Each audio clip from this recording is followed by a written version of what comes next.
a plus one by a equals to 2 হলে a cube plus 3a plus 3 by a plus 1 by a cube এর মান কত? তো এই অঙ্কটিকে আমি এখন তোমাদেরকে দুটি উপায় সমাধান করে দেখাবো। একটি হচ্ছে নর্মাল সূত্রের প্রয়োগের মাধ্যমে এবং আরেকটি হচ্ছে শর্টকাট ওয়েতে। তো প্রথমে এটিকে সূত্র প্রয়োগের মাধ্যমে সমাধান করা যাক।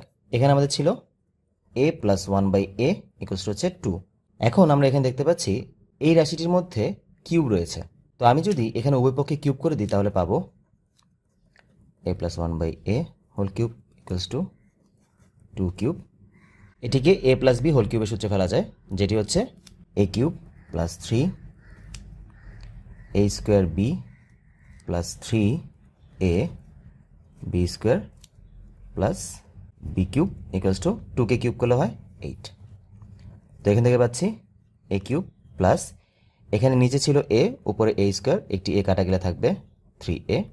এখানে উপরে a, নিচে a স্কোয়ার জন্য একটি a স্কোয়ার হয়ে যাবে, তাহলে a আর a স্কোয়ার কাটাকাটি গিয়ে থাকবে 3 বাই a প্লাস এখানে দাঁড়াচ্ছে 1 by a cube equals to 8। That means আমাদের এই রাশিটির মান দাঁড়ালো 8। অ্যান্সার হচ্ছে গ 8। এখন এটি শর্টকাট উপায়টি হচ্ছে আমরা এখানে দেখতে পাচ্ছি a plus 1 by a equals to 2।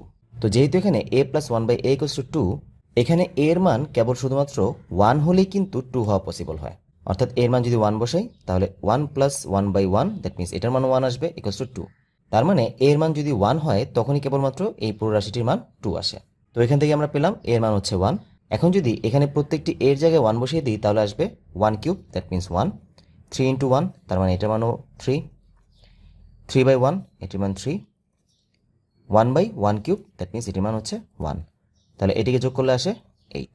তো আমরা চাইলে এভাবে ওই অঙ্কটিকে সমাধান করতে পারতাম।